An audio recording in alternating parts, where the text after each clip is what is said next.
Good evening, Denver Bronco fans. Welcome to the Denver Bronco Roundup.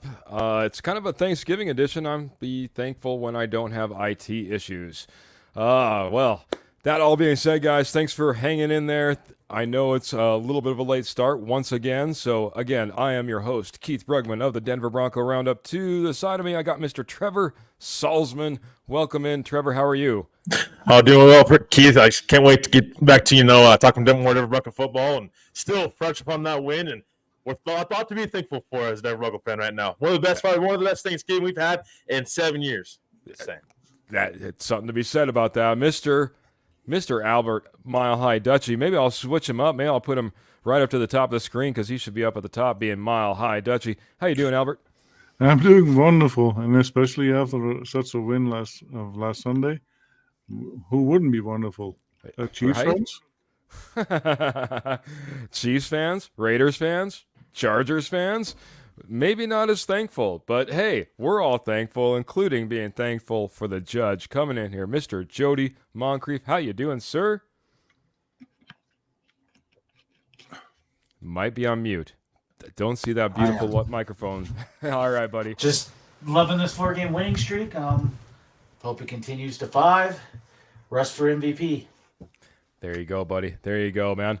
And I know you guys are all thinking, man, this is a full panel. Denver Bronco loving fans.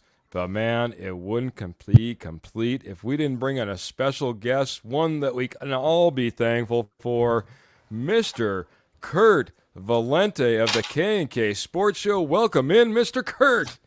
Guys, thank you so much. I'm honored to be on this show. This is the best Bronco show around. And I'm just going to start like this. And I want to start everybody. I want you guys to do it with me. Let's get the clap going, Jody. Let's all get the clap for the 4 in a row. And let's go. I'm fired up. I promise I'm going to try to be on my best behavior tonight. I'm not going to be too fired up. But I'm ecstatic. I'm ready to go. 4 in a row. Hey, listen. We could beat anybody. So I'm excited for this show. Let's go. I am excited as well, guys. We have like a full panel and a bunch of people coming in. I want to acknowledge really quick, and then we're going to get into it right away, guys. Our good friend, Michael Ronquillo, joining us early over on YouTube saying, good evening, Keith, Jody, Albert, and Trevor. He came in so early. Kurt wasn't even on the show yet. So coming in, go Broncos, orange and blue. 4-game winning streak. Let's go. Kind of sound like Kurt right there. Let's go. All right. Woohoo. Good evening, gents. Happy Thanksgiving, everyone. That's coming in from Michelle Knoppers. Good to see you, Michelle. I think it's actually been a while. I don't think I saw you on the show last week, if I remember right. Maybe I'm just doing too many shows. All right. Adam coming in saying, good evening. Playoffs are coming. Let's go. Mr. Kenny Kirkpatrick. Good evening, gentlemen. FYI, your guest is an IT guy, LMAO. IT guy there, Kurt?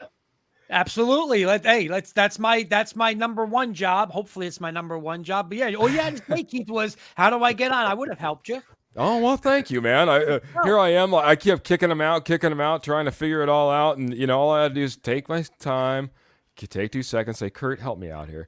But, hey, we're here nonetheless. And thanks again for everyone for sticking with us. Again, Adam coming in saying happy Thanksgiving, family. Thank you. Happy Thanksgiving to you.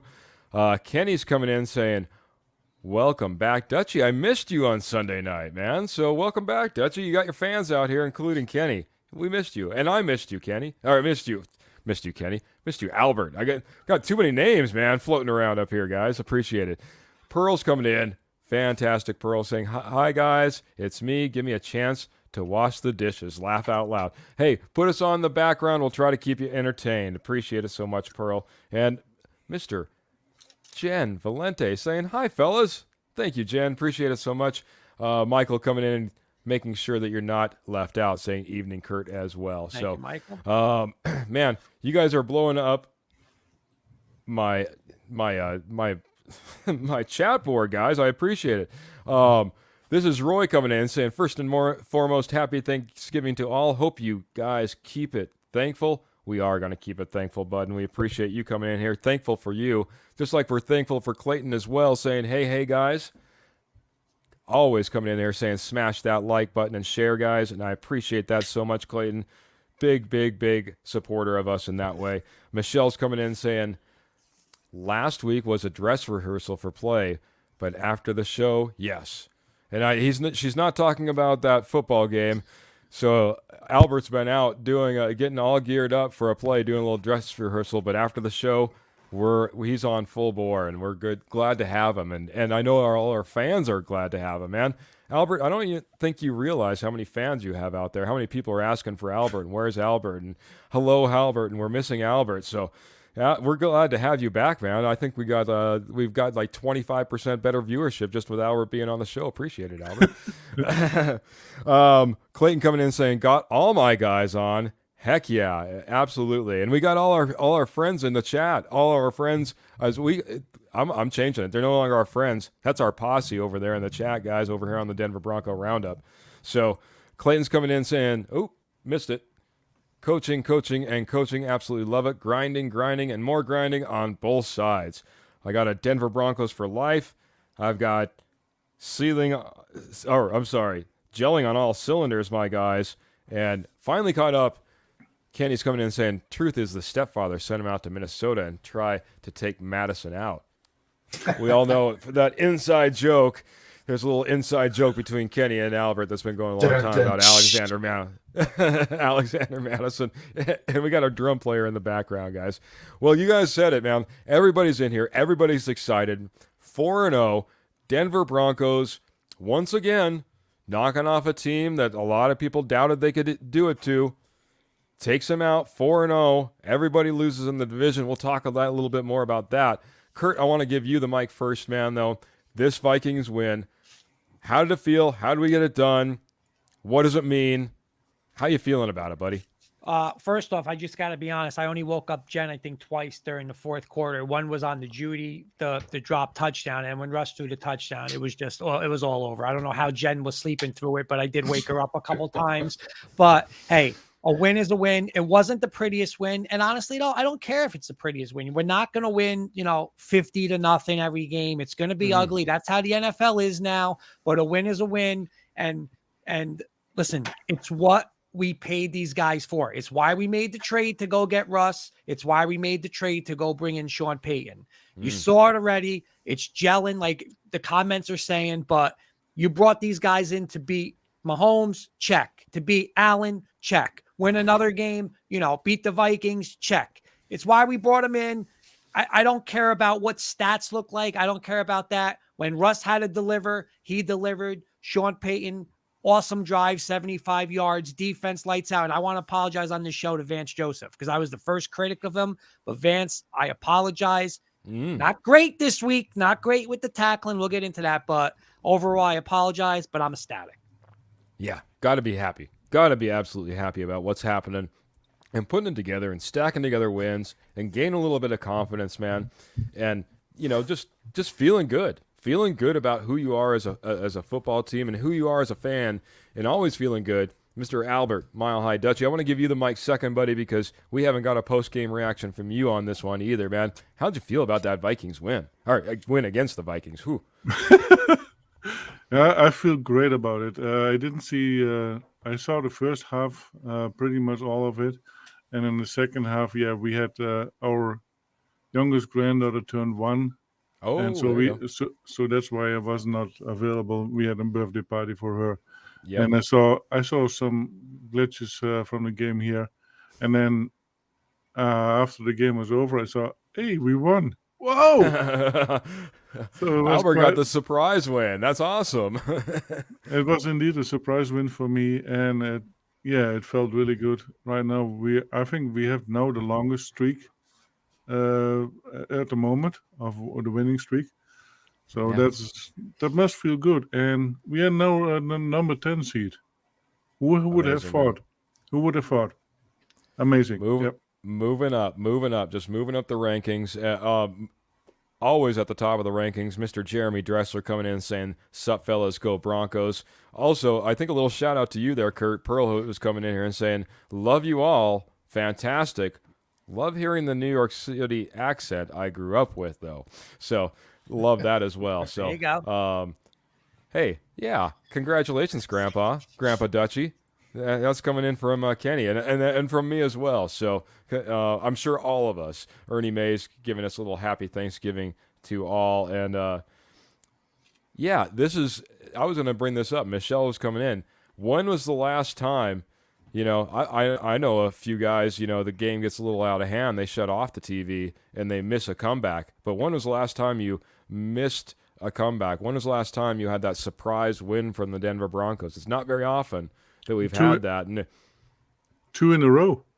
well, true. I'm just saying it's been a long time since I haven't, I had shut off the game or I had dismissed a game completely, and my Broncos, lo and behold, came back to win to my surprise. I don't think a lot of fans are out there in that situation until maybe recently.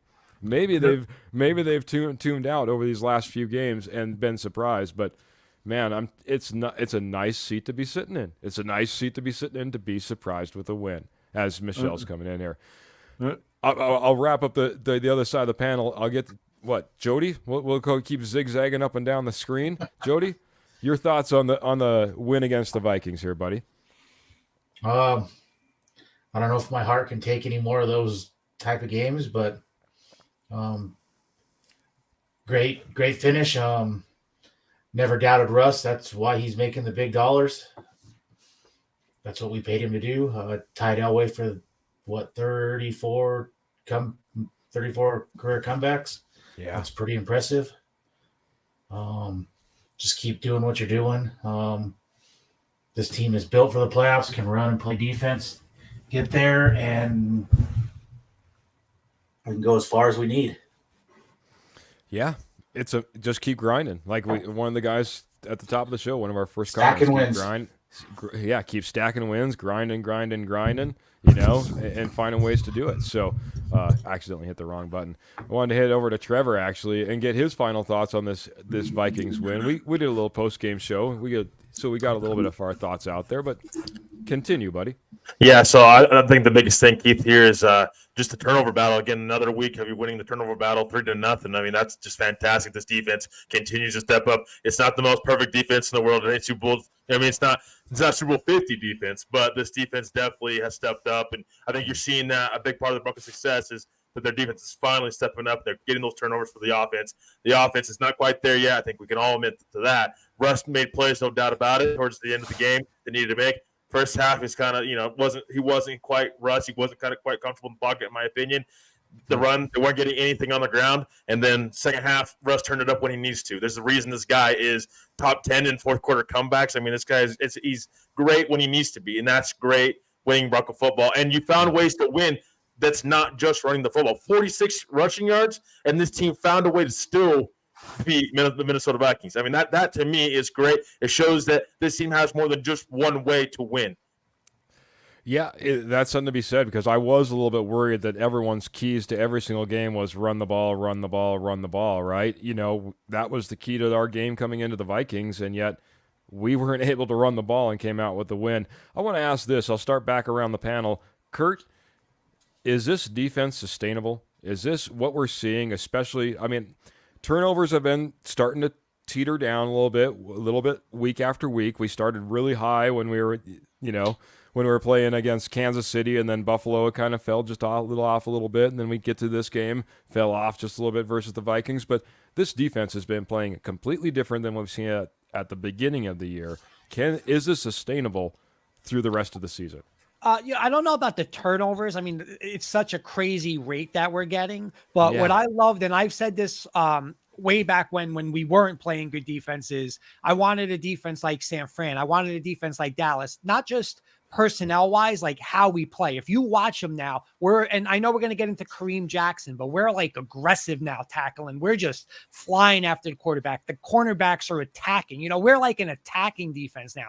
That I think is definitely sustainable because we got the players to do that. Turnovers, again, it's just a crazy rate right now, but I can't see why not. I mean, again, very sloppy with the running, the tackling this week. And we gave up a lot of running yards and extra running yards. But I think overall, hey, we're getting after the quarterback. Browning's been big.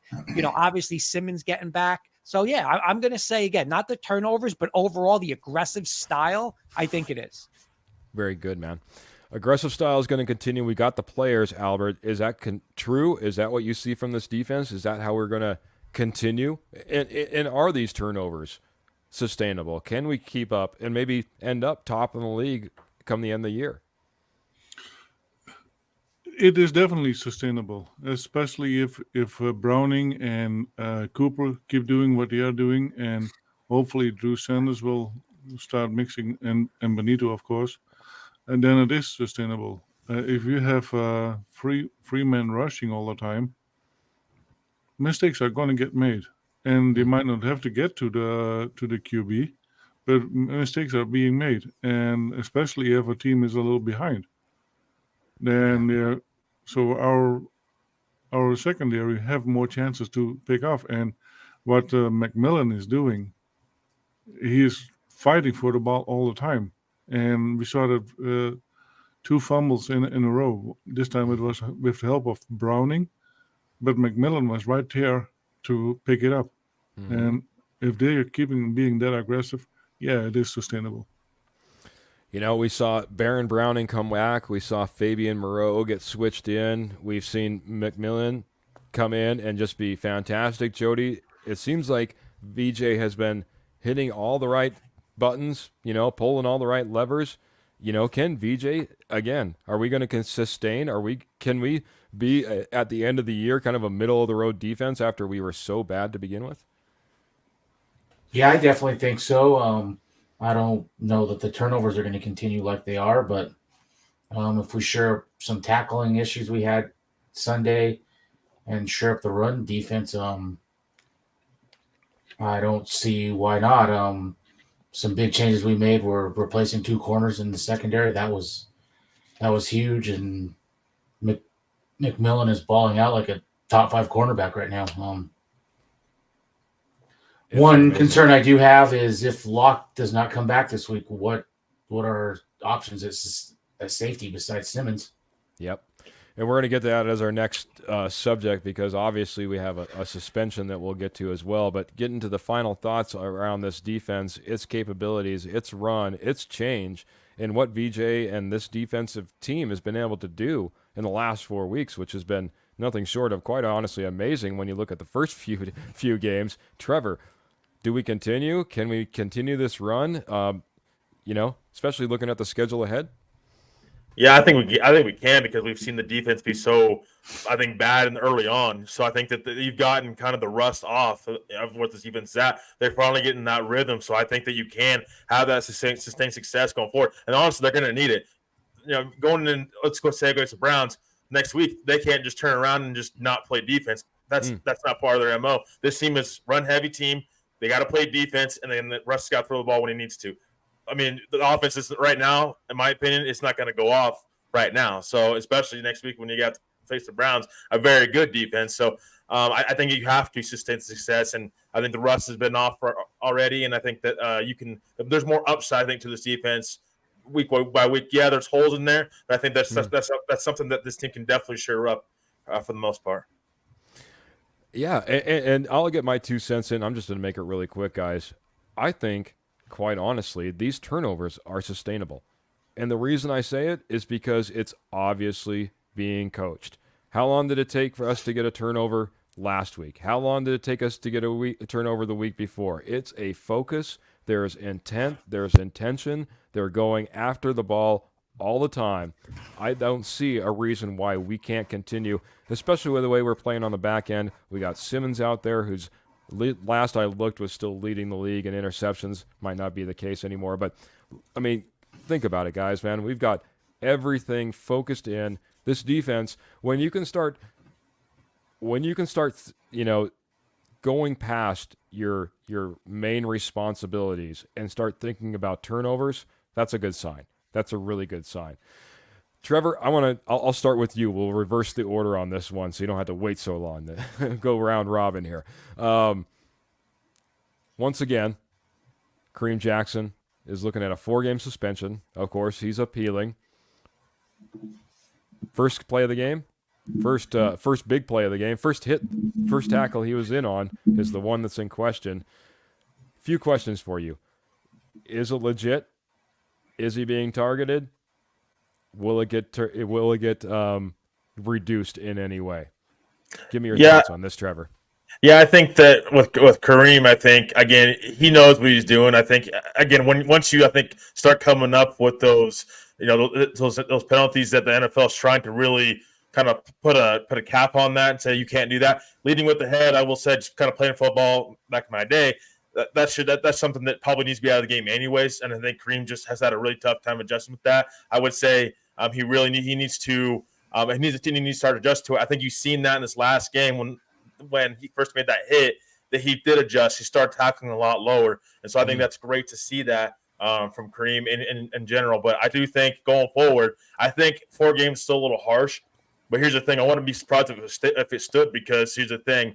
He already has that repetition of having that 2-game suspension. So I wouldn't be surprised if they went ahead and just kept the 4 games. Now, I hope it's reduced. I don't think that he will get completely out of it in general. I know a lot of players, a lot of his teammates, Justin Simmons on Twitter spoke a little bit about it. He wants that he's thinking that Kareem Jackson should just not be suspended at all. I just don't think it's going to go that direction, but I think 2 games definitely might be a realistic possibility, I think, going forward. Jody, you said that you're worried whether PJ Locke could come back because of this Kareem suspension. Again, I'll just go through the list of 3 questions. You can answer them again. Was it legit for him to get the suspension? Are they targeting, looking at, and going after Kareem Jackson? And finally, will it get reduced? I think by the letter of the rule, it probably was. He did lower his helmet. And hit him. And his past plays into that. There is no gray areas anymore with this guy, and he's already gotten 1 suspension reduced. In my opinion, I don't see this one getting reduced. I don't necessarily agree with the penalty or the suspension, but they're trying to make a precedent, and this is the only way is you make an example out of someone at this point. What does Denver do without him? Hope PJ Locke comes back, or hope Turniel really steps up his play. Those are really your 2 options. I mean, Skinner dressed for the first time last week, didn't play at all. So, really hope PJ Locke is back at this point. Yeah. It would be nice to have PJ Locke back and get him back in the rotation. If obviously Jackson is going to be out, I would assume 1 game. I think Kenny is thinking about PJ Locke when he's saying this. He says no on reducing the time. Unfortunately, in my opinion, does Riley Moss get increased time now? I think he's thinking of JL Skinner, the safety. But Albert, your thoughts on the suspension of Kareem Jackson? I think it is a correct suspension. He did lower his helmet. His reputation did precede him, and if he had not lowered his helmet, he might have led with the shoulder or something like that. It might have looked different, but you could see that he was lowering his helmet. But here's the thing: in a game that previous game that I saw, there was a helmet to helmet hit straight on, and there was not even a penalty flag. Yeah. So there is a huge discrepancy in the arbitrage, in the refereeing, and so I think that's where it needs to be looked at it too. And the sentence is, I think it is correct. He did lower his helmet. He was there to hit Dobbs. Straight on. He was doing it on purpose. I'll bring it to you this way, Kurt. There wasn't a flag on that play. He didn't get penalized. So again, I'm going to ask, is he getting targeted? Is it legit for him to get the suspension, and does it get lowered? Again, it's a great question. And just how you said, I mean, it wasn't a penalty. The one thing I like about college of how they do it is, okay, if it is, we're going to give you this penalty. We're going to give you targeting. You're done with the game. You sit the second half or whatever, however it is, if it's first half, second half. So I think it's got to be the same for everybody, right? Like I understand, and isn't like it is legit. I also don't think I think people don't realize how hard it is. Like you're running full speed, and now, hey, when a quarterback's running and he's out of the pocket, it's no more, okay, we have to protect him. I mean, I'm sorry. Hey, that's on the offense. They want to run him and they want to put him in danger. He's in danger. But I just think they gotta make it to where it's like, okay, well, now if Kareem Jackson does it, it's going to be a penalty and a suspension, or like you said, it wasn't a 15-yard penalty. So now all of a sudden we're going to look at it and we're going to suspend him for that.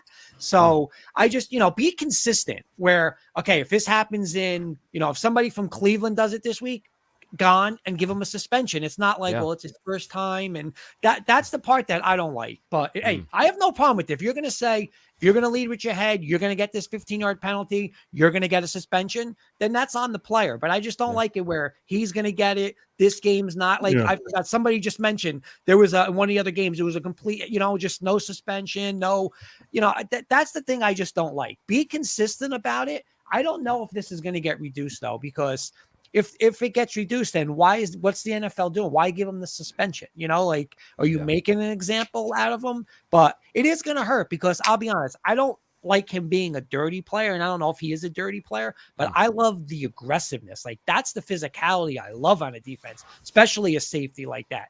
Be aggressive. Somebody was mentioning today, I was listening, saying with him in that lineup as a receiver, now you have to think and say, where is he? Because, do I want to go over the middle with this guy? And that's the man, we had that with TJ Ward and, Atwater and Dennis Smith, and you had that mentality, and that does help. So, a little torn with this topic. Yeah. I kind of got into a little bit of debate that, sometimes by trying to penalize or pad somebody so they don't get injured, you actually put them in a more dangerous position because of exactly what you were saying, Kurt. All of a sudden, nobody's hitting like that in the league except for Kareem Jackson. So all of a sudden, you think you can go ahead and lay yourself out, and he lays you out. You know what I mean? Yep. Sometimes you hurt yourself. I was actually watching a lot of old hockey clips where they had no pads, no helmets, and guess what? There was virtually no checking, because who wants to pile somebody guy into the boards when you have no pads yourself and he has no pads? That's no fun. You know what I mean? So again, sometimes I think we can get in our way. I'll say this. I think Kareem Jackson, as we all know, is kind of at the end of his career. What does that mean? He's been playing football a long time, and he's been doing it one particular way. He's been playing dang near 2 decades of going in there, leading with your helmet, and that being okay. It hasn't been recently, and it's so tough. You were talking, Kurt, about how it's tough to, mid-play to stop what you're doing and correct what you're doing and making sure that you got head up and arms out and the whole 9 yards. It's just tough to, truly retrain your brain into thinking, this is how I tackle, not this is how I tackle. That is so tough for a guy who's been doing it for so long. Especially with these quarterbacks, like, okay, now I'm full speed, you're full speed, I'm full speed, and now you slide. I mean, what am I supposed to do? That's so tough. That is impossible. Impossible. And I think he's been caught on a couple of those. Guys are getting twisted, pulled down. All of a sudden, your head aligns up with his head. You get helmet to helmet. Do I think it gets reduced? I think he could go in there and get it reduced by 1 game. And it's because of what Trevor said. He went out there, he played the rest of the game pretty dang clean. It wasn't like he was going out there and it was like, boy, he's getting away with it all game long, man. He's just pounding guys. No, it seemed like after that he was trying to do good tackling, to the side tackling, arm tackling, trying to, not going in there head first. And he might be able to go in there and argue and say, hey, man, juiced up, beginning of the game, made a bad decision. I understand you got to come down on me, but I played the rest of the game almost perfect. Lighten up just a little bit on me, you know what I mean? I can't be made an example of for the entire league every single week, So, well, Keith, before you move on, so I was going to say it's really hard for, I think, players to just adjust like Kareem has, because if you look at it, John Lynch and Brian Dawkins, those guys are 2 future Hall of Famers. Well, Dawkins is a Hall of Famer, and John Lynch will be a Hall of Famer. So those guys in this league, I mean, they're going to get penalized all day for that. So it's really hard for these guys to adjust. And 2 future Hall of Famers, it's going to be hard for them to adjust. Well, what do you think with Kareem Jackson? It's going to be really hard for him to adjust as well. Yeah, 100%. So 100%. so I here, want to hit this just really quick because I think Michael brings up a good point. And I'll go right back to you, Albert. He says rookie safety J.L. Skinner also plays with aggressiveness while he was playing with Boise State in college football. And one of the reasons I think that he could get that call a little bit further over, not just up onto the 53, but actually onto the field come this next week. so here's my question for you guys: all the missed tackles.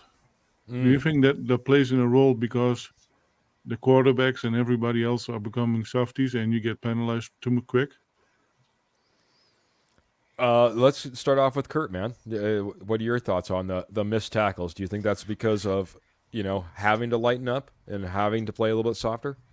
That might be a part of it. I just think it's sloppiness. It's kind of watching a little bit of that Sunday night brought me back to early in the year. And listen, like we always say, you gotta run the ball, but you also gotta, you gotta stop the run. I mean, if you can't stop the run, you're in trouble. I don't care how good Surtain and Simmons is. If you can't stop the run, you're going to get lit up and you're not going to win. So, maybe in a way it's a good thing, hey, this is something Vance can show him, Peyton can get on him and, hey, this isn't going to work.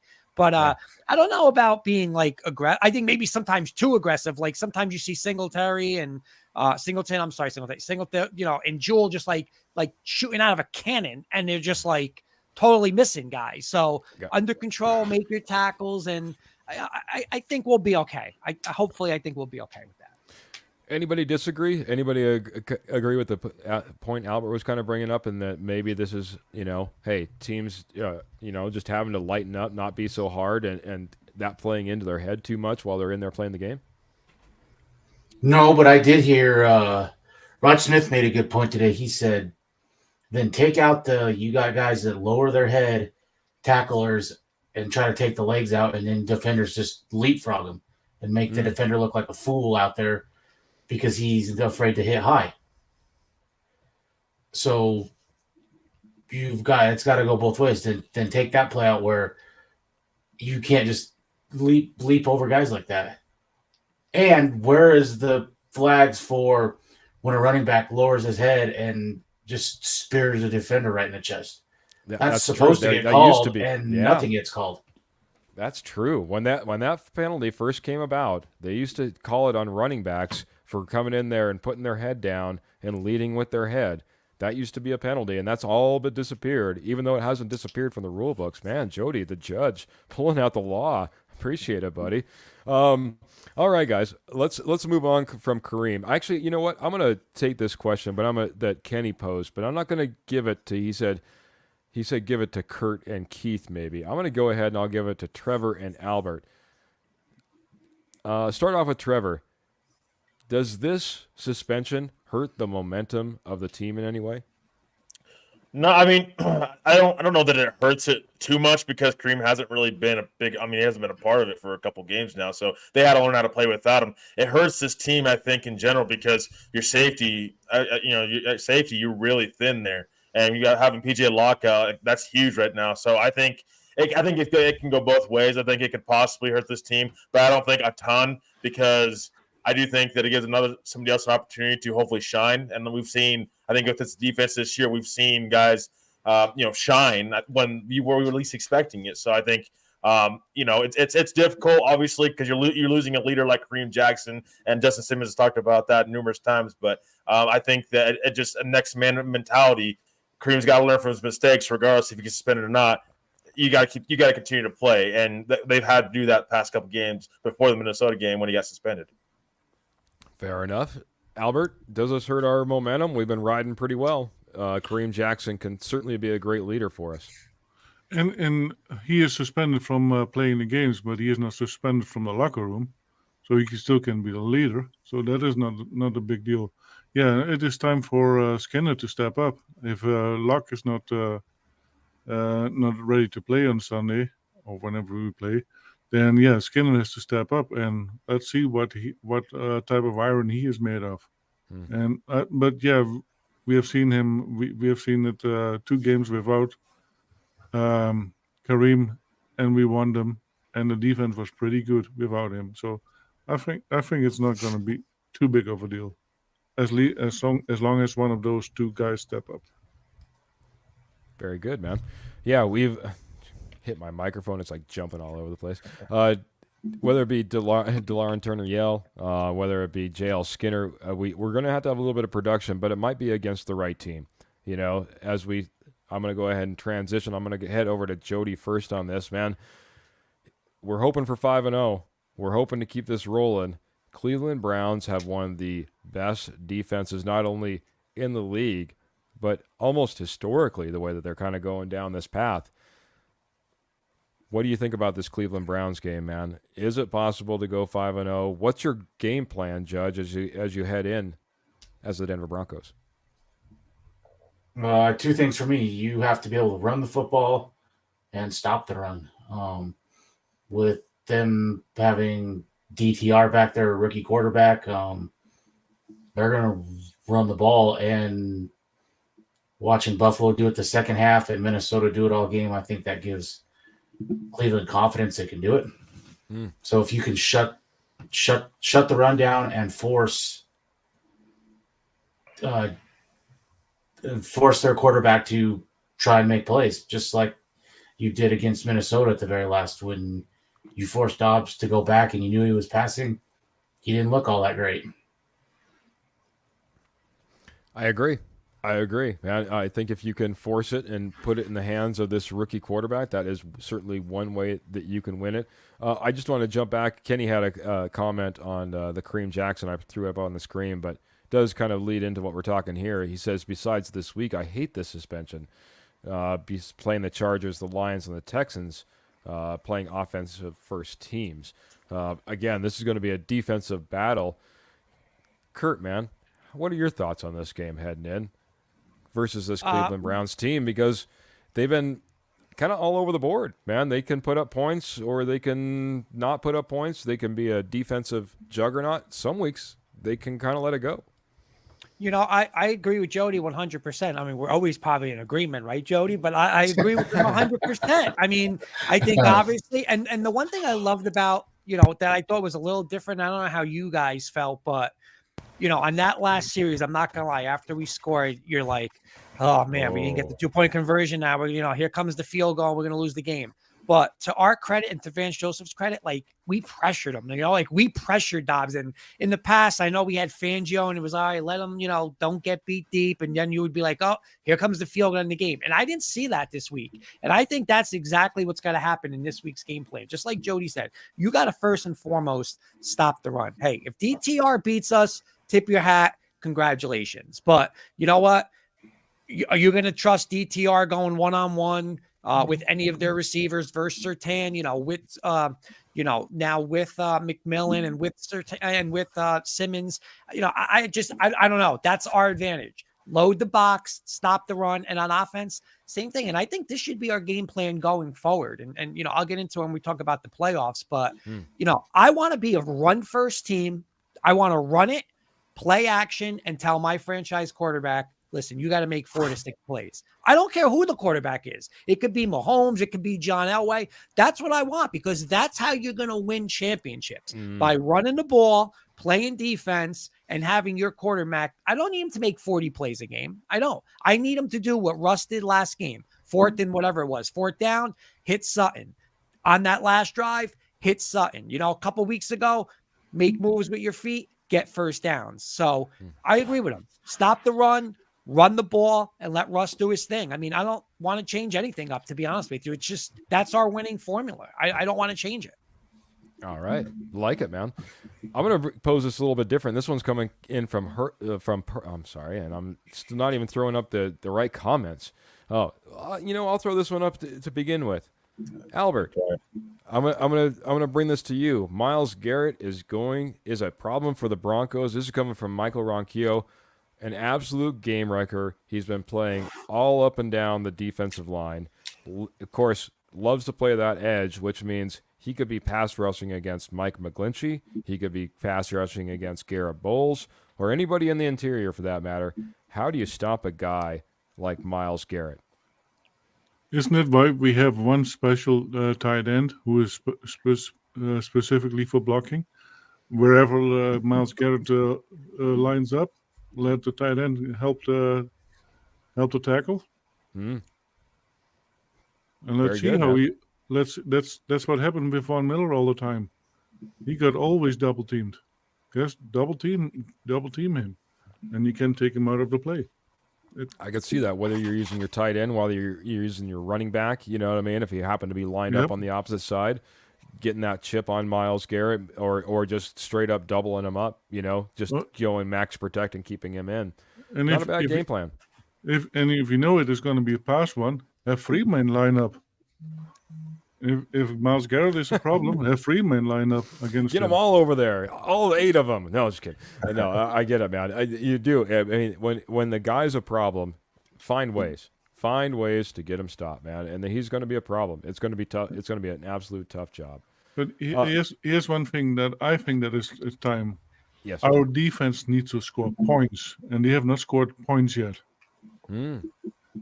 And I think that it's time for them to bring one back to the end goal. Like it, man. With all these turnovers we've been getting, not a whole lot of points actually scored from the defense. I like it, man. Let's get a few points off of some of these. You know, don't put it on the offense at all. Put it on the defense. I like it, man. In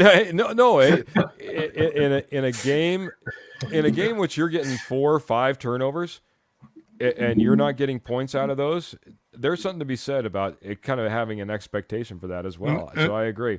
And especially if the defense of the opposing team is very good and the offense is not that great, let our defense take advantage of it.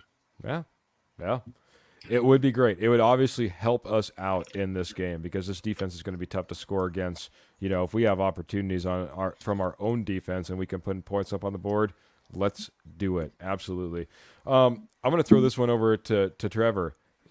Pearl comes in. This is the one I thought I was going to throw up here, saying, so far, this team is having problem stopping the run. How will VJ scheme up in order to stop the run on Sunday? I would say stack the box. I mean, I think you stack the box, and I think, again, this team's past couple of weeks have had a problem. I don't think it's been a glaring hole all season long, but it's definitely as of late because we're starting to see the rest of the defense, the passing game, really step up and really get turnovers. This defense still has holes. I would say, again, that starts up front with DJ Jones and Zach Allen. Those two in particular, those guys have to stop the run up front. And Jonathan Harris, too. I mean, if he's not going to rush the passer, and he's got to stop the run. If he's not going to do that, then why is he still in there? So that's a big question for me. And this is, I think, is a really X factor in this game that may get hidden a little bit. Is how can we stop the run? Because again, this Cleveland Browns defense is so good. Probably one of the best defenses we face all season long. And you have an elite passers like Myles Garrett. So so you have to be able to stop the run if you're going to win this game. And it starts with the defense, but also we've got to see the offense start stepping up as well, because again, the defense has been carrying the load. Would it be nice to see the offense take that next step in the development process, because we do have an offensive head coach that we've been getting these scratched out wins and stuff, but again, we've got to start seeing at some point in time the defense isn't going to be able to continue this, I think, the whole time, because they've been playing so great, especially on the turnover side of things. So you've got to have this offense start scoring more and move the ball more, I think, going forward to have success. Fair enough, man. Fair enough. One thing I just wanted to bring up, everyone's really, really hyping up this Cleveland Browns defense. And I started looking and I went, is it legit? I just want to go through their schedule. They started off the year versus the Bengals. If you all remember, Joe Burrow was hurt. He was playing terrible. They end up winning the game 24-3. Looks like a pretty good defensive stand. They lose to the Steelers 26-22. They win versus the Titans 27-3. They lose to the Ravens 28-3. They win versus the 49ers 19-17. They win versus the Browns 39-38. They lose to the Seattle Seahawks 24-20. They get the Cardinals 27-0. That was their big win. They win versus the Ravens 33-31. And then they beat the Steelers 13-10. To me, there are a lot of soft teams in there that they end up having low scores on. But at the same time, when you're talking about the Seahawks putting up 24, the Colts putting up 38, the Ravens putting up 28, the Steelers putting up 26. Maybe we shouldn't panic. Maybe this team isn't as world-beating as we think. They'll have some good players. They are tough. But my message is, don't panic. I don't think this defense is nearly as good as what people are making out. I think it's been hyped up, and I think there's going to be opportunities. And I don't think it's just going to be all in the run game. I think you have a fantastic opportunity to still take shots on this defense. They're not that good. Take your opportunity. I think there's going to be chances, and I think there's definitely an opportunity to take home a win on Sunday versus the Cleveland Browns. And we're talking about 5-0, boys. 5-0. 5-0 in the last 5 games if we do that. That being said, guys, let's just do this really quick. We'll just do win-loss right now.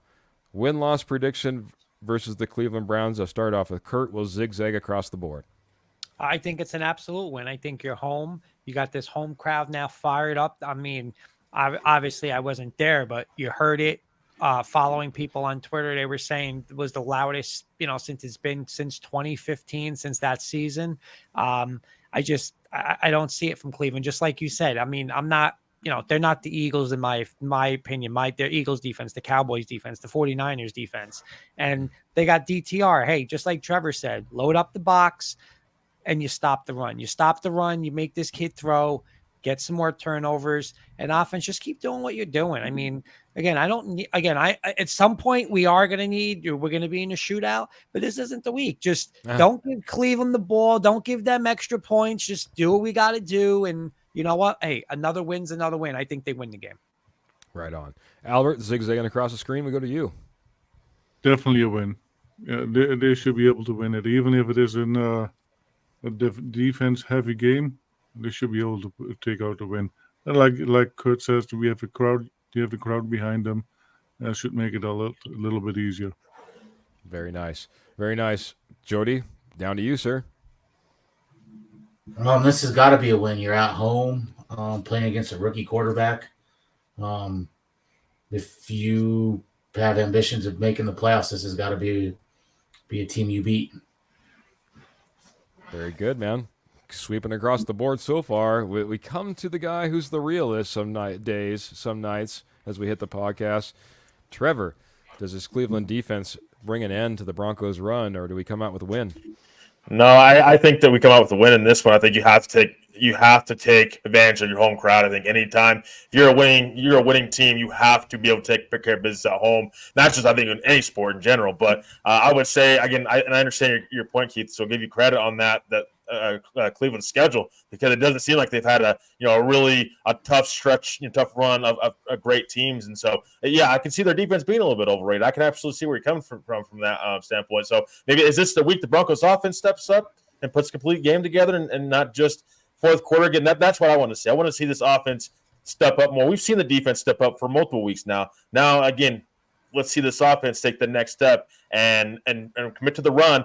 Let's let Russ make throws when he needs to. Again, I'm hoping Sean Payton takes the handcuffs off Russ just a little bit and it comes in the first half, because I think he's starting to – I think that's a bad habit you're getting into. That I think Sean Payton's really handcuffing Russ in the first half. And then I think second half, when he needs to turn it on, obviously they need to switch something, and then you have to have Russ versus got to start passing. So I would like to see that switch speed start of the game. Let's see Russ pass start of the game so it gets a rhythm. I think a big problem of Russ sometimes when he's not making some throws a couple times, I think it's hard for him to get in a rhythm, and that's with any quarterback. You can't get in a rhythm by just passing here and there. You got to get in a rhythm early on in the game. So then late in the game, you can perform. Again, Russ's credit, he's performed late in the game. And that's why you're seeing this team. Another reason why you're seeing this team perform and get the wins that they need to be. Very good, man. Man, we're talking win. We're talking 5-0. There's 5 of us on the panel. I guess I'll make it a sweep, guys, because I see a win as well. And, this is what I came on last week and I said, don't go ahead and beat Mahomes and Josh Allen, then lose to Josh Dobbs. Well, now I'm saying don't lose to or win against Mahomes, win against Josh Allen, knock off a 5-0 team, and then lose against the Cleveland Browns. I think it's completely doable. This game planning has been fantastic, in my opinion. It's made us efficient. It's made Russ efficient. It's everything that we need to do in order to win games, both offense and defensively. Don't lose the plan. Continue to win. and we're talking 5-0. And if we're talking 5-0, guys, and we'll get to this as our kind of our final point, 5-0 and one game over 500, and all of a sudden we're in the, I don't know, we're in the 10th seed right now, as Mile High Dutchie said. We'll only be moving up from there. We're going to start talking playoff, guys. I'm asking, we'll make this a kind of a short one. Kurt, is that a legit statement if we win against the Cleveland Browns to be excited about the Broncos getting to the playoffs, being a playoff contending team? Absolutely, 100%. And I think it was, I'm not sure, I think it was Jody that said it before. I mean, and we're built for the playoffs. Like, again, that's how you win in this league. That's how you win in playoffs. That's how you win championships, is running the ball, play defense, and hey, making your franchise quarterback make a couple plays here and there. So we're built for it. Absolutely. I mean, let's be totally honest. And I'm not like being sarcastic. Who could we say? Maybe if you say the 49ers, who are you afraid to play with this team right now? Who could you say we can't play? So absolutely, this is a playoff team. Wow. I'm going to keep it on the bottom of the board. I'll switch it over to Jody. Go to you next, buddy. What are your thoughts, man? Are we a playoff contending team? Maybe we are already, but if we win against the Cleveland Browns, is there nobody that can say different? Well, I 100% think we are. You have a quarterback that's been to the biggest game and won it. You have the same thing with your head coach. They're starting to gel. And this team is built to run the ball and play defense. That's what's going to win you games in December. Very good, man. It sounded like a clean sweep, and I'm just getting a lot of head nodding from the two guys up above as well. So I'm going to head over to, let's go over to Albert first, man. Your thoughts on the Broncos being a playoff contending team, especially if they beat the Browns and go 5-0 in the last 5 games. Yeah, after the fourth game, I thought we can turn this around, and it didn't look good the first 4 games, but after the fourth one, I thought they could turn it around, and you could see something was going to happen, and something was happening. But yeah, with Russell Wilson, I think in the right coaching, you're always a playoff team, in my opinion. I like it, man. The confidence of Albert. Albert has always been my positive guy. It's kind of funny. I have the realist right next to him there, because Albert will always come out and be like, man, we always got a playoff run in us. So I'm going to head over to Trevor, see if he's going to be in an agreement, though. Do we have a playoff run if we're 5-0, buddy? Yeah, absolutely. I mean, you have how many games that you won down a row where you beat better teams, arguably. So, I mean, I wouldn't say that, I think this team definitely has a chance to make playoffs. You have a lot of momentum. I'm a big believer in momentum. This team has a big momentum right now, and they have the talent. I think this team has talent. Like I said, I think we said on this very podcast beginning of the season, this team was never playing up to their standards or where their talent level's at. And I think Sean Payton taking this job, he didn't want to rebuild this job. That's not what he wanted to do. He wanted to take a team to the playoffs and fix them. And we've seen that with Hackett last year. Now Hackett's getting a ton of boos in New York with the Jets. But I think absolutely this team's a playoff team. Who in the AFC is scaring us right now? Who? I mean, you have Houston coming up now, and you have the Browns. If you beat the Browns, I mean, who else scares you in the AFC right now? Because you've already beat the Bills, you already beat the Chiefs, maybe Baltimore, but it's like I don't see. There's definitely a spot for this team to be right in the middle of that playoff run going forward. There's no doubt about it. Love it. We got a special request coming in, and someone making sure that we get this question out, because I jumped in. I did like a huge amount of comments. You guys have been absolutely great jumping in here, and hey. Again, I appreciate you guys so much. I'm getting all distracted with all the comments. I'm sorry I didn't get to more of them. We had a full panel tonight. Great conversation going. Hope you guys have enjoyed it. But this one comes in from Pernell. And Kenny, will the Jets can Hackett? I think he's actually talking about Kurt. And so Kenny wants Kurt to answer this question. Kurt, will the Jets? What do we have? 3 hours on the show? Oh, boy. I mean, listen, if people can't see it, he is the worst football mind in football. I mean, 2 weeks in a row with Zach Wilson, they're throwing it more than, you have this great run game with the Jets that he's running it 10 times, and I think he ran it 18 times. It's just mind-boggling. But what I'm going to say is even more mind-boggling. No, they're not going to can him. He's your head coach next year for the Jets, because here's what's going to happen. They're going to fire their head coach. He's going to be the scapegoat, and Rodgers is going to say, if you want me back, I want him. And it's going to be a circus. I said it all year. It's what Rodgers has the Jets by the what. He just does. And it's going to be, that's his boy. And can you just imagine that circus? How he should be fired tomorrow, but he's not, because he's Rodgers' boy, and the Jets are in so much trouble because they did what all these people wanted. Draft the rookie quarterback. They did with Sam Darnold. Bust. But draft this guy, Zach Wilson. Bust. So they had to put all their eggs in the Aaron Rodgers basket, and when someone's going to have to, when they win 5 and 6 games this year, they're not bringing that staff back. So he goes, and Rodgers says, that's who I want, or I'm not coming back. And Woody Johnson's going to say, here's your new coach, and then the circus is really going to begin. That's my prediction. Maybe they'll bring in Josh McDaniels as offensive coordinator, and they'll be all set to go. Guys, how bad is he as an offensive coordinator? And that was as a head coach last year. But he's made the Jets are the worst offense in football. The worst. There's a reason why he wasn't play calling in Green Bay. Just saying. Exactly. Come on, that's crazy. Let me ask you something. Am I crazy? First of all, am I crazy to think that? And do you guys think that that's not possible with Rodgers running the show there? Oh, it's possible. I think you're absolutely. I never thought of it in that context, Kurt. But Kurt, you're absolutely right, man. Slaw looks like he's going to be a scapegoat. Very well could be. Rodgers is 40 years old. You're going to do whatever he wants. Yeah. You don't have the time is ticking with Rodgers. You're going to do whatever he wants. Yeah, you better hope that he's still on your side, Coach Hackett. Man, the love for Hackett goes very deep here in Broncos country. As I think that was the most passionate our panel had gotten as we went around. All of a sudden that blows up. It's like, oh my goodness.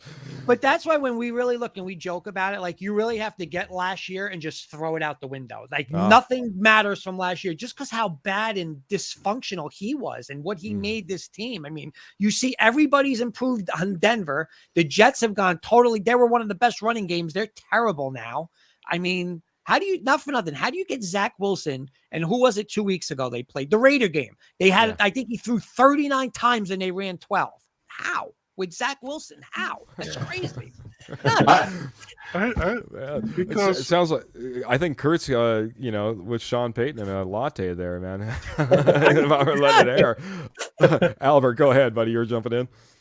The only thing that Hackett can coach is Aaron Rodgers.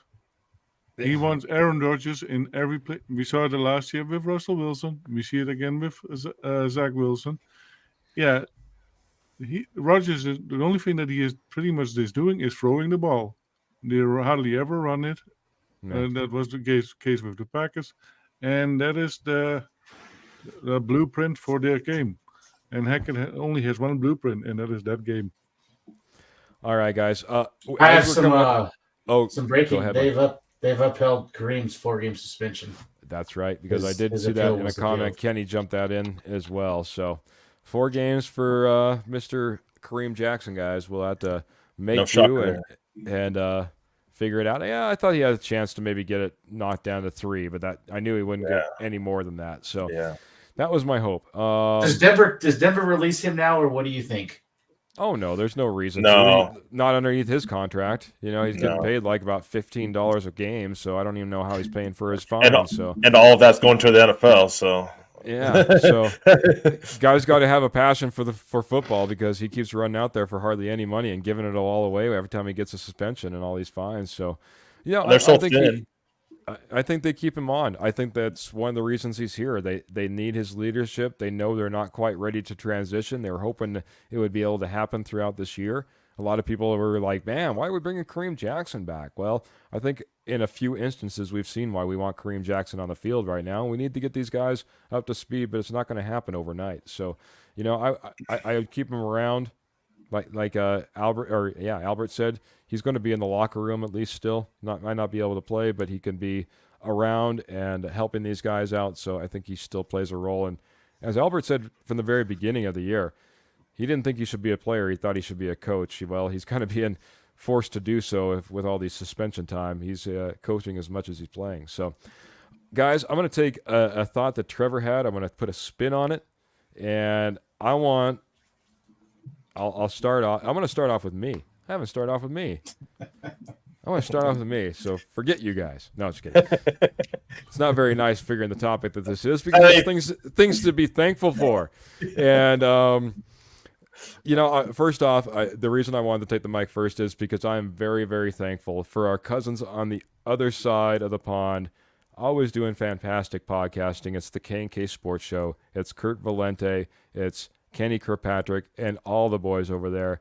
Thank you guys for not only joining this week, Kurt, joining last show, Kenny, and obviously your fantastic support for us. We appreciate you guys a ton. Thank you guys. No, hey, thank you guys right back. I mean, like you said, like we we're sports fans, and the Broncos and sports might have brought us together, but you guys are family. We always say it, you're family with us, we're family with you. It's an honor, honestly, guys. I'm not joking. It's an honor when you guys said, "Hey, will you come on Tuesday?" I said, "Absolutely." It's an honor to be on this show. This is an awesome show, and you guys are always welcome on obviously anything and everything we do. K&K on that side, but you guys are awesome. So we love you guys. Well, with that, Kenny, Kurt, you guys with the K&K, Kurt, please go ahead and tell everybody. Just give a little spiel about what the K&K Sports Show is all about. You can say it better than I do. I try to do it every week, but you're going to be fantastic. So take it away, we try to do a little bit of everything. We do our Wednesday show, which is our main show. It's myself, again, co-host Kenny Kirkpatrick, Paul Rosen, Ryan Scoop Woodhams, Carson Shear. We got Joey Clams who comes on with us a little, and of course Eddie Siciliano. We have a bunch of panels. We cover everything on Wednesday. We'll do NFL, college basketball, NBA, baseball, college football, of everything. Then we've also gone in our little own direction. I do a Bronco show, Let's Talk Broncos, which I usually do on Wednesdays, but this week, guys, I'm going to do it on Friday. I got to help Jen a little bit tomorrow night, do a little I got to help her a little. I got to hook, and it's my birthday, so I'm going to take that night off from the Broncos. So tomorrow night, but we're going to do it on Friday. Penny will be my guest. He's coming up to New Jersey, but nice. So we do a Broncos show. We also do, Kenny and Paul do an awesome New York Giants football talk show dedicated to Giants talk. Yes, then we do on Thursdays, we do a Wits and Wagers where we make our weekly picks, college, NFL, and then that's what Joey Clams joins us. And then on Saturday, Joey Clams and Carson do a Clams and Claws, a little updated, do some spread stuff on Saturday morning. And Ryan Scoop Woodhams, What's the Scoop, just started his own show on Saturday nights. And obviously Jen and I do our high school show. Is there anything else? If you guys can't tell, man, you just type in the K&K Sports Show. There's probably a show going on. Well, it could be going on right now for all we know. It seems like it's a 24/7 sports network. But honestly, guys, fantastic coverage. You guys do amazing over there. Check out all the shows, and so thankful for you guys so much. So, and like I said, all four of you guys, Keith and Trevor, obviously Jody, Albert, anytime you guys want to come on, you're always welcome to join our shows. Thank you, Kurt, very much. Yeah, thank you, buddy. Albert, we'll just go across the top of the board to start then. Albert, over to you. Thankful for you. What are you thankful for, buddy? I'm thankful for this country, and that it is all made possible here in this country. You still have opportunities to do whatever you want, and you don't get it anywhere else in the world. So yeah, I'm thankful. And of course, I'm also very thankful for my wife, Michelle, and that she is participating to be a Bronco fan as well. And of course, you guys. I'm thankful for you guys. Thank you. Yeah, absolutely. A lot of things to be thankful of. You know, I always love when someone from outside of our country is now in our country, because their appreciation seems like it's so much higher when you have that outside perspective. So thanks for giving us that perspective very much, Albert. We all have a lot to be thankful for in that regard. Trevor, across the top of the board, and we'll bring it down to Jody. Yeah, just real quick, guys. I was thankful for my family, friends, and on all you guys too. I mean, Kurt, Kenny, you guys do great work over there, and I always try to tune in those shows as much as possible. You guys coming on, it's just fantastic. Again, always welcome on here, regardless. Great discussion with you guys. But just thinking for all you guys. You guys accepted me to when you didn't have to, and you absolutely did, and it's been great so far. We've done a ton of content, and just want to continue to build this up because again, you guys are such a great group of guys, and this really is a special group, and we're going to do something special. It's definitely going to come, and that extends out to the K&K Sports Show too. That extends out. You guys are going to do something special as well. I truly believe that in my heart. You guys just mean a ton to me, and just thank you for accepting me in this family because it's really appreciated. Absolutely, Trevor, man. I'm gonna start getting all welled up, guys. Here, if you kept giving around the thank yous. I got a comment coming in from Michelle saying you the best, my Dutchie, and we love you guys. Ernie Mays is thankful for the Broncos because they're the greatest football team. I love that. And Kenny's coming in and saying he's thankful for his friends, family, and thankful for the amazing journey on our new friends and people I can call family because of our show. So absolutely, Kenny. Big hearts and big love for you. Right back at you. And we'll go down to Jody now. I delayed you a little bit, buddy, but what are you thankful for, bud? Thankful for friends, family. Thankful we get to talk Broncos every week, and it's actually turning around. A personal thing for me, thankful I've got to see every one of my sports teams in the last handful of years win a championship. Not a lot of people can say that. Thankful we have Russ as our quarterback. Not a lot of people will admit to that, but you know what? That deserves a clap. Let's go. Yeah. That deserves a clap. And hopefully this ride continues. So it's been fun, and it's been much needed after the last 8 years, 7-8 years. Absolutely.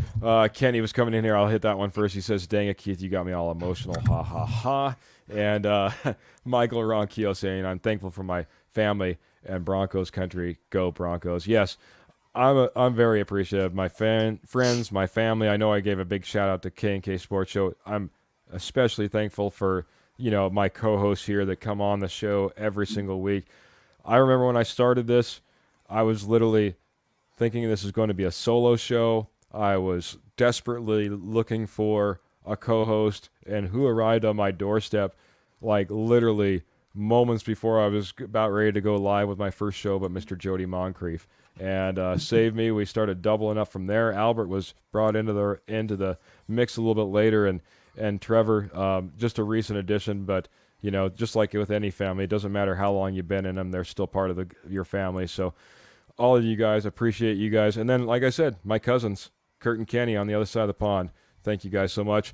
We couldn't leave it out of here without saying I'm super, super thankful for everybody that are supporters, likers, followers, sharers, subscribers, everybody that was in the comments tonight, every night. We've been doing the show for, we'll be coming up on 2 years here pretty shortly, guys. And so, dang, we've had so much support and love. I never thought it'd be possible, but right now our Denver Bronco Roundup page, just the Denver Bronco Roundup page, is over 1,600 follows, shares, subscribers. Never thought that was going to be possible. You guys are just fantastic, and I'm so thankful and big love for all of you. All right, a couple more comments as I'm getting off my soapbox. Stop rubbing it in, Jody. Kurt and I will hopefully be getting to see the Knicks one of these years win one of those championships. That's true. Yeah, that's a rough one. That's a rough one. The Knicks are overdue, guys, for you guys. So, and Pearl's coming in saying, "I'm thankful I found this great show. Enjoy your time with friends and family, and the best hugs to you all." Thanks, Pearl. I'll be thinking about onion rings on Thanksgiving just because of you. And last but not least, and yeah, this is a good segue because Michelle's coming in here. Oops. See, that happens when you guys are in here so quick with your comments. Don't forget your Willis seasonings for Thanksgiving. Well, yeah, guys, just a couple of things, and maybe I could actually do a couple little plugs here. Willis Seasonings is our fantastic sponsor, and Willow Seasonings is a seasonings and sauces company, and the S's are just killing me right now. But seasonings and sauces company, right here in Colorado, guys. You can check out Willow Seasonings at willowseasonings.com. That's willowseasonings.com. And right now, if you head on over there, and I'll have to get rid of my comments so you can see everything up on screen. Oops, there we go. Willow Seasonings, if you head over there right now, and again, guys, if you have a barbecue guy, it's holiday season. These are the best rubs, spices, sauces out there that you can get. These were born out of passion of wanting a better seasonings and sauce out there and available for you to put on your meats as you put them on the barbecue or whatever you want to put them on. And I'm telling you, the passion, it bleeds through to your taste buds because it's some of the best seasonings and sauces you'll ever get. And your barbecue guy or gal who sits around that barbecue, loves to go out there. We all know it's barbecue season. They'll love you for it, for putting it underneath the tree. Head over to willowseasonings.com. Type in code DBR2023. It'll save you 15% off. Again, they're a fantastic sponsor of ours, and they'll get you taken care of this holiday season. And don't forget, guys, Rocky Mountain Sports Network, that is who we are brought to you by. Head over to RockyMountainSN.com. That's RockyMountainSN.com. I'll try to bring it all up here real quick. There it is. RockyMountainSN.com. We have fantastic new articles that just dropped. We have new podcasts that are going out. You can check out Rocky Mountain Sports Network at, Facebook, YouTube, Twitter, X, Apple Podcasts. Again, guys, whether you're looking Broncos, Rockies, Avalanche, or Nuggets, we got you covered. Rocky Mountain Sports Network. Head to RockyMountainSN.com today. So, final thoughts, if we have any. I know that we did our thanks, but I'll just go around the horn real quick, and I'll let our guest have the final thought. So I'll head over to Jody, Trevor, Albert, Kurt, and then we'll get out of here, guys. Sunday's a big game for us. If we have playoff ambition, we need to win this game. Can't let a rookie quarterback come in and beat us at home. Continue this 5-game winning streak and right the wrongs of the beginning. Love it, buddy. Love it. Trevor, over to you, sir. Yeah, I just first want to thank everybody again for to make this possible. To all our fans that join, you guys are fantastic, and a big happy Thanksgiving to everybody early on. I know whenever you watch this, maybe now or later, just big happy Thanksgiving, and hopefully watch some Thursday football, maybe a little bit, but no, just great to see the Broncos finally be a competent football team. I think it's just they have the ingredients from ownership on down, I think, to get there. The players are starting to believe. That's really great to see that, and just continue to enjoy this and playoff bound. That's all I'm going to say, playoff bound. Right on, bud. Albert, final thoughts getting out tonight. Yeah, first I want to thank all the people who were in the chat today. That was Albert, Michelle. you're so good to us. Thank you for doing this. Michelle, Adam and Kayla, Kenny, Pearl, Jennifer, Michael, Clayton, Roy, Ernie, Jeremy, Patrick, and Big Sis was in there as well. Oh, boy, I missed her. Oops. I want to say happy Thanksgiving. And by the way, you know who is not hungry when the Thanksgiving dinner starts? The turkey. He's already stuffed. Oh, thank you. I was waiting for that. I can't move on until I get the drums from Jody. I appreciate it. Thanks for the light humor as we're getting it out of here as well. By the way, Kenny brought this up a little bit ago. He said he's going to make T-shirts for everyone that says "Enjoy the Run." So the "Enjoy the Run" T-shirts are in the works, he says. And Pearl says, "I want one." So might have to make one extra one. So you got him laughing. You got Kenny laughing. He's got ha ha ha ha. That has got to be one of the corniest jokes ever. Not delaying you any further. Jeez, I'm trying to get these comments out. Kurt, final thoughts, sir. Again, thank you guys so much. Again, it was an honor. I said it for like the 4th time now, but it's always an honor to be with you guys. Wish everybody a happy Thanksgiving. I'm excited. Jen, my wife, is an unbelievable wife, but an unbelievable cook. I'm excited to eat on Thursday, relax. Like Trevor said, watch a little football, watch a little college football, eat up, gain some weight, and then 4:05 we get serious on Sunday.